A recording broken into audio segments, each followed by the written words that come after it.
vaccine myths and facts.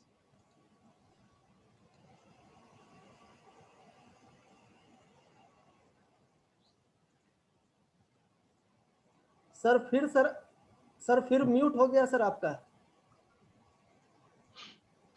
Sir आपका sound mute हो गया सर।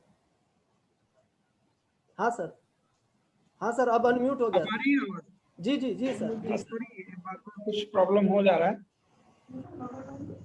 तो ये वैश्विक महामारी कोरोना की जो दूसरी लहर अभी चल रही है, जिसमें अभी थोड़ा सा एक वेव प्लेटू फेज में आया है, जिसमें आप सभी जानते हैं कि इससे काफी लोगों ने जान गंवाई है। कई लोगों को काफी दिनों तक अस्पताल में भर्ती रहना पड़ा है और हमारे पास जो ट्रीटमेंट की मॉडलिटीज उपलब्ध हैं, जो दवाएं हैं या अन्य तरह की चीजें हैं, उनकी शॉर्टेज भी थी। और ऐसी परिस्थिति में दवाइयां भी जो हैं वो पूरी 100% कारगर नहीं है, काफी हद तक हैं पर 100% नहीं है। तो ऐसी परिस्थिति में कोरोना से बचाव ही सबसे आसान और सबसे महत्वपूर्ण तरीका है। कोरोना से बचाव में मूलतः कुछ बातें हैं, जैसे कोरोना एप्रोप्रिएट बिहेवियर, जिसको हम लोग कहते हैं कोरोना एप्रोप्रिएट बिहेवियर। उसमें मास्क, डबल मास्क। मैं बगैर मास्क के इसलिए हूं कि मैं अकेला इस कमरे में बैठा हूं, तो आप ये ना समझें कि मास्क तो आपने लगाया नहीं है तो आप मास्क के बारे में बोल रहे हैं। तो मैं इस कमरे में अकेला हूं, इसलिए विदाउट मास्क हूं। डबल मास्क, अगर N95 है तो N95 जैसे नाम से जाहिर है कि वो 95% प्रोटेक्शन देता है। अगर N95 आपके पास नहीं है तो सिंपल सर्जिकल मास्क, जो 1.5-2 रुपए में बाजार में आ जाती है, ज्यादा से ज्यादा 5 रुपए में एक सर्जिकल मास्क होता है, उसके ऊपर आप कपड़े का मास्क लगा लें। तो वो एक चीज हो गई। दूसरा है सैनिटाइज करना, हाथ को या तो साबुन पानी से धोएं या सैनिटाइजर से उसको सैनिटाइज करें। और तीसरी जो बचाव का जो तीसरा और सबसे इम्पोर्टेंट जो आज हमारा टॉपिक भी है, वो है वैक्सीन।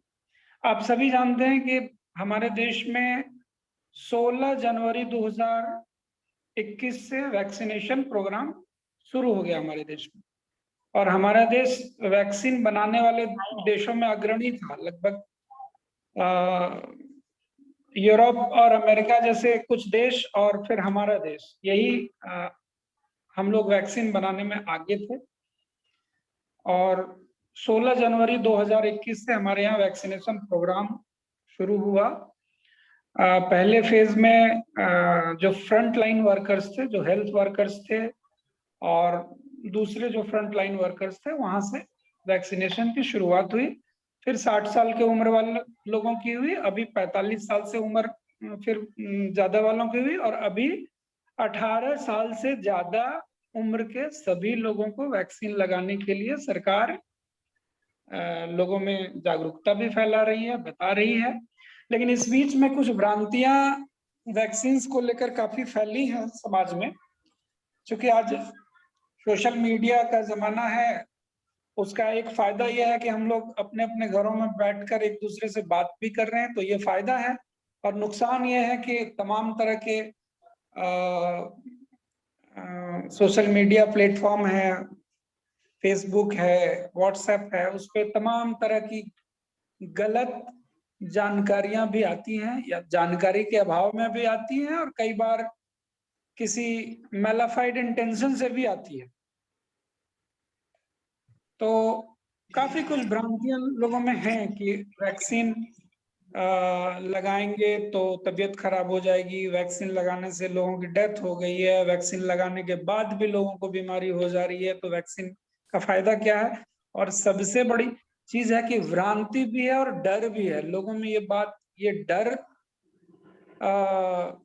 फैला हुआ है कि वैक्सीन लगाने से हमारा नुकसान हो जाएगा, या तो हमको कई लोग मर गए हैं और हमारी भी डेथ हो जाएगी, या हमको अस्पताल में भर्ती हो जाना पड़ेगा, या और तरह के नुकसान होंगे, ये भ्रांति सबसे ज्यादा फैली हुई है। तो मैं एज ए डॉक्टर मैं आपको बताऊं कि 16 जनवरी से ये कार्यक्रम शुरू हुआ है। मैंने 19 जनवरी को अपना पहला डोज लिया था, फिर 1 महीने बाद दूसरा लिया था। तो मैं दोनों डोज लगा चुका हूं, मुझे कोई प्रॉब्लम नहीं हुई और मैं आपके सामने हूं। मेरे तमाम मित्र, मेरे साथ काम करने वाले सारे लोग वैक्सीन लगा के बिल्कुल स्वस्थ हैं, किसी को कुछ भी प्रॉब्लम नहीं आई, पहली चीज।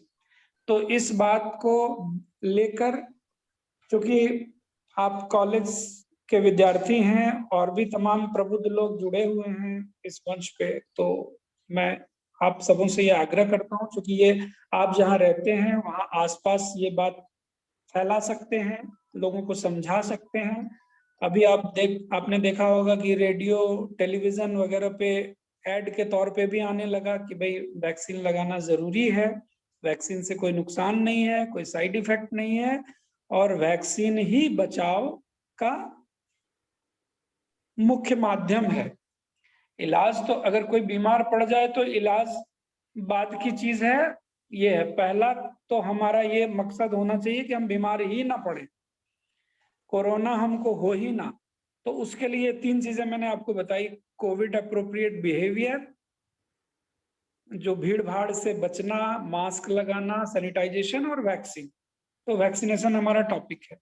अब इससे रिलेटेड जो क्वेश्चंस होते हैं, मैं एक एक करके उस पर बात करूंगा। मूलतः हम लोग जो वैक्सीन से रिलेटेड लोगों के मन में जो सवाल उठता है, उसमें पहला सवाल है कि कौन आदमी वैक्सीन लगवा सकता है और कौन नहीं लगवा सकता है। आप मेरी बात समझ रहे हैं? जी सर। सुन रहे हैं लोग? हेलो। हाँ सर, जी सर, आवाज आ रही है सर। हाँ या सर, मैं ये कह रहा था कि हाँ, हेलो। जी सर, जी सर।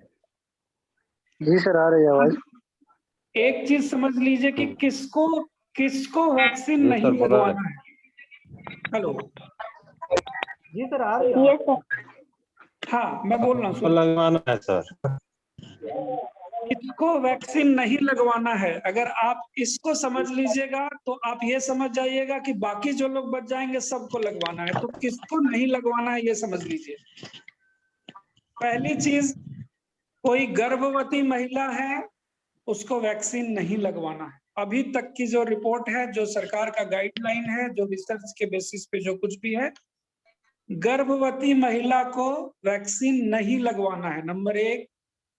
दूसरा कैटेगरी है ऐसी महिलाएं, ऐसी माताएं जो अपने बच्चों को दूध पिला रही हैं, मतलब स्तनपान कराने वाली महिलाएं, ये दूसरा कैटेगरी हो गया, इनको भी वैक्सीन नहीं लगवाना है। और तीसरा कैटेगरी है जिसकी उम्र 18 साल से कम है। तो 3 कैटेगरी हो गया। पहला जो प्रेग्नेंट है, गर्भवती महिला है, दूसरा जो अपने बच्चों को स्तनपान करा रही हैं, और तीसरा ग्रुप है 18 साल से कम उम्र के लोग। बस इसी 3 कैटेगरी को वैक्सीन नहीं लगवाना है। बाकी जितने भी लोग हैं 18 साल की उम्र से ज्यादा के सारे लोग,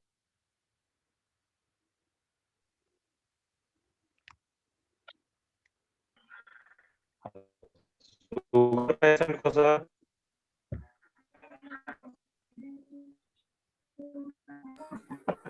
बाकी लोगों को वैक्सीन लगवाना है।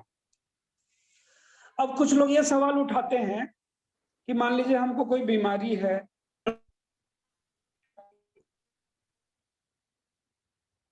ब्लड प्रेशर है, डायबिटीज है, किसी और तरह की बीमारी है, तो उसके लिए एकदम स्पष्ट बात है कि कोई भी बीमारी हो, कोई भी बीमारी, मैं आगे बता रहा हूं कि इसमें एक ग्रुप है जो छूटेगा। बाकी जितने भी लोग हैं, डायबिटीज हैं तो भी दवा खा रहे हैं उसके लिए, तो भी ब्लड प्रेशर की दवा खा रहे हैं, तो भी हार्ट के मरीज हैं, तो भी किडनी के मरीज हैं, तो भी सारे लोगों को वैक्सीन लगाना है। अब इसमें है कि बीमार लोगों में किसको नहीं लगाना है, तो ऐसे लोगों को वैक्सीन तत्काल नहीं लगाना है जो जिनको बुखार आ रहा हो, जिनको सर्दी हो, जिनको खांसी हो, मतलब कोविड के जो लक्षण होते हैं, कोविड के लक्षण होते हैं, खांसी हो रही है, नाक बह रही है, बुखार आ रहा है, स्वाद चला गया है, गंध चला गया है, तो ये कोविड के लक्षण होते हैं। अगर किसी व्यक्ति को ऐसा है तो वो व्यक्ति वैक्सीन नहीं लगाए, वो पहले अपनी जांच कराए। अगर कोविड पॉजिटिव हो तो वैक्सीन नहीं लेना है। कब तक नहीं लेना है? 3 महीने तक वैक्सीन नहीं लेना है।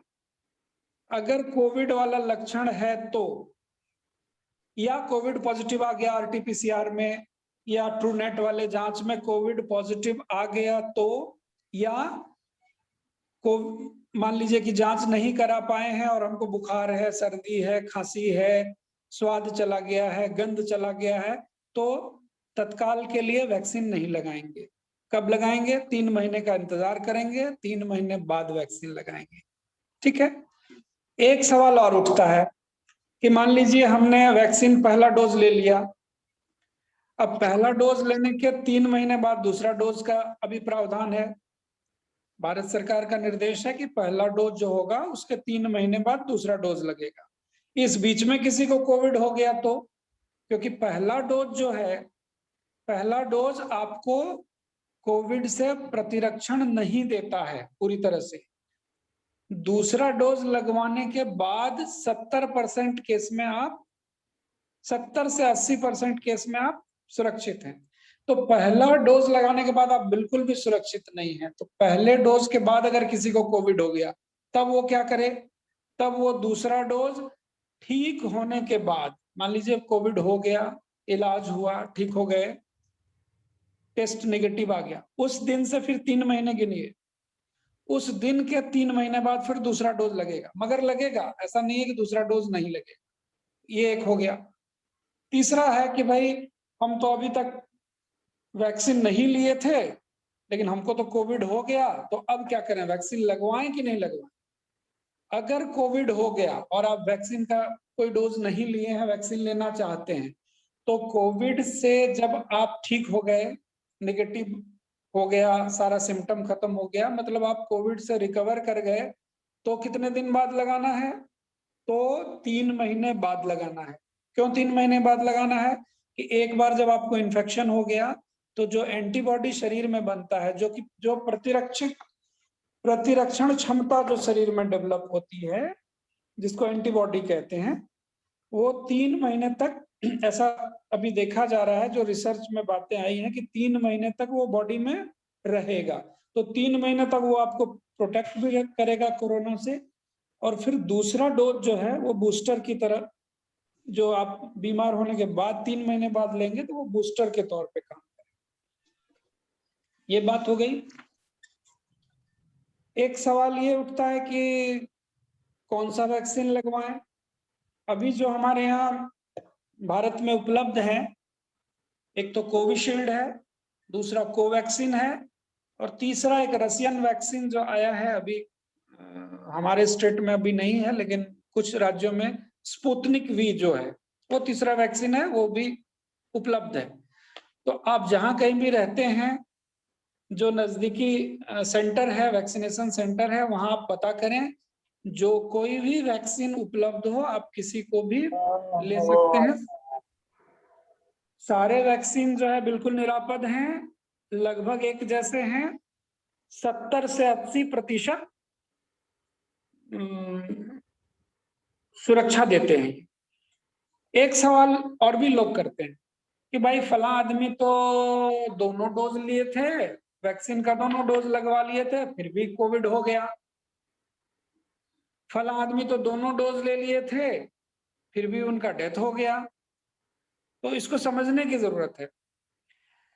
कुछ हेल्थ वर्कर्स, यूजुअली जो हेल्थ वर्कर्स थे, उनकी डेथ की, लोग कहेंगे कि भाई डॉक्टर भी तो बहुत मर गए, 2 डोज लगा था उनको, फिर भी मर गए लोग।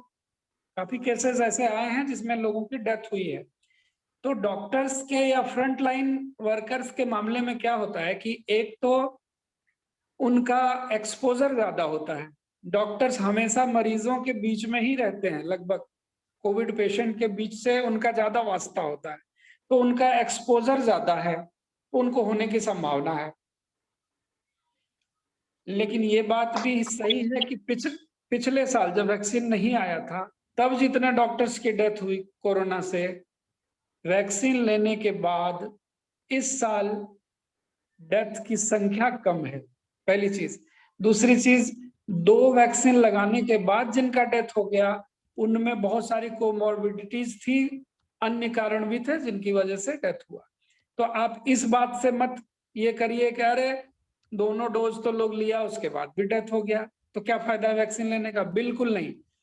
अगर आप वैक्सीन लेते हैं, दोनों डोज वैक्सीन ले लेते हैं, दूसरे डोज के 1 महीने बाद आपको प्रोटेक्शन, फुल्ली प्रोटेक्टेड हैं, तो वैक्सीन अगर आप ले रहे हैं, मतलब आज पहला डोज लिए, 3 महीने के बाद दूसरा डोज लिए, उसके बाद 1 महीना और जोड़ लीजिए, यानी 4 महीना। आज से अगर आप शुरू करते हैं तो 4 महीना, तब तक आपको मास्क लगाना है, भीड़ भाड़ वाले जगह में बगैर मास्क के नहीं जाना है, भीड़ भाड़ वाली जगह से बचना है, क्योंकि ये 4 महीने का पूरा सफर आप जब तय कर लेंगे, जिसके बीच में आप 2 वैक्सीन लगवा लेंगे, तब आपको 70 से 80% सुरक्षा होगी। और खुदा न खास्ता अगर आपको वैक्सीन लगवाने के बाद भी कोरोना हो गया तो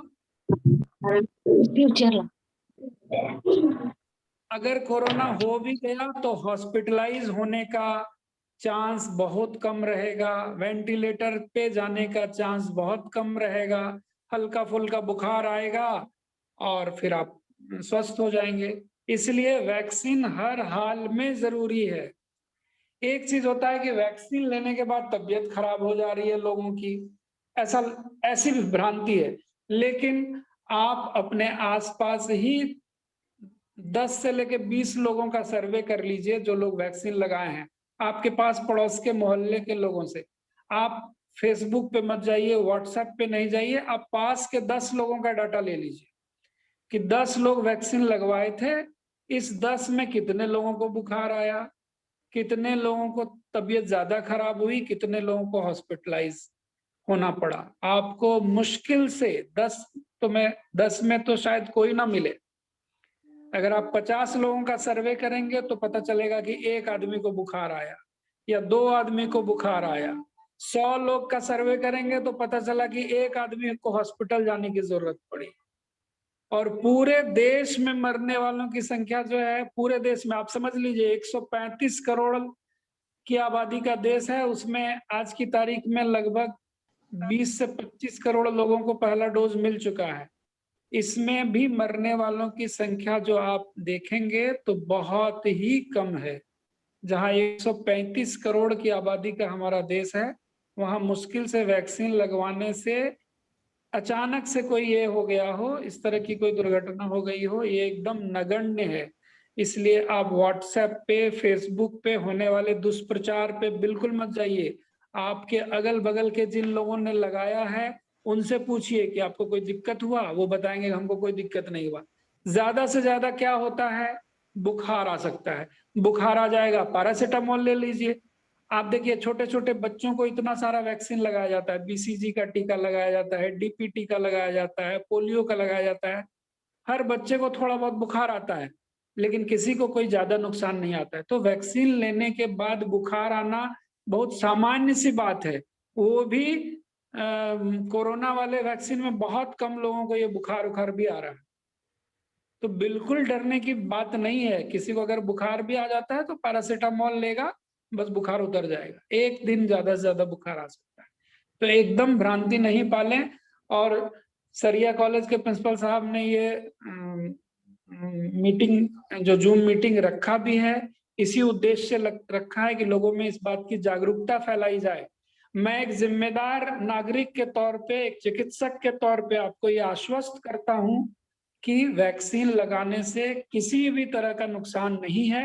मैंने आपको बताया कि जो 3 कैटेगरी के लोग हैं, गर्भवती महिलाएं, स्तनपान कराने वाली महिलाएं और 18 साल के कम उम्र के बच्चे, इन लोगों को छोड़ के हर कोई वैक्सीन लगवा सकता है।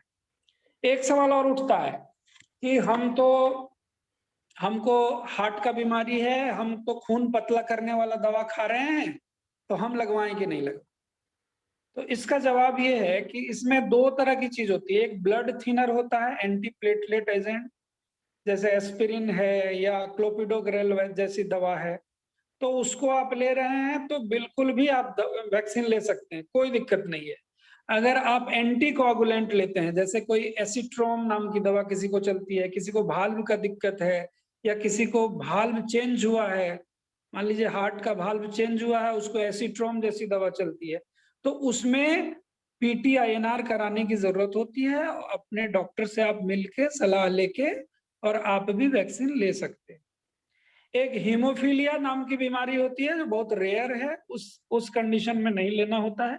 अदरवाइज जो बाकी सामान्य बीमारियां होती हैं, ये बुखार, खांसी, सर्दी, ये सब जो कोरोना के लक्षण है, इनको छोड़ के कोई भी बीमारी आपको हो, डायबिटीज हो, ब्लड प्रेशर हो, हार्ट की बीमारी हो, किडनी की बीमारी हो, लिवर की बीमारी हो, पेट का कोई मामला हो, आप बेझिझक वैक्सीन ले सकते हैं, किसी भी तरह का कोई डर भय के बिना। और दूसरी चीज, ये जो तमाम तरह के मैसेजेस आते हैं, हो सकता है लोगों का इंटरेस्ट हो, गलत तत्व इस बात का प्रचार कर रहे हों, समाज और सरकार विरोधी तत्व इस बात का प्रचार कर रहे हों, लेकिन इस तरह के किसी भी दुष्प्रचार में बिल्कुल भी नहीं आना है। और वैक्सीनेशन खुद भी करना है, दूसरों को भी इसके लिए प्रेरित करना है। बहुत बहुत धन्यवाद सर। सतीश जी, जी, सतीश जी, सतीश जी, आवाज आ रही है? हेलो। हाँ सतीश जी, आवाज आ रही है? सर, आज के वेबिनार के जुड़ने के लिए सर आपका बहुत बहुत धन्यवाद। और हमारे जितने भी प्रबुद्ध जन, शिक्षक, शिक्षकेतर कर्मचारी और जितने भी इस देश के लोग जुड़े हुए हैं, सभी को बहुत बहुत धन्यवाद। बिल्कुल कोई सर, बंधु अगर कोई सवाल अगर करना चाहते हो तो पूछ सकते हैं, मैं जवाब दूं। अगर किसी को कोई सवाल करना हो तो आप सर से पूछ सकते हैं। किन्हीं को कोई सवाल करना हो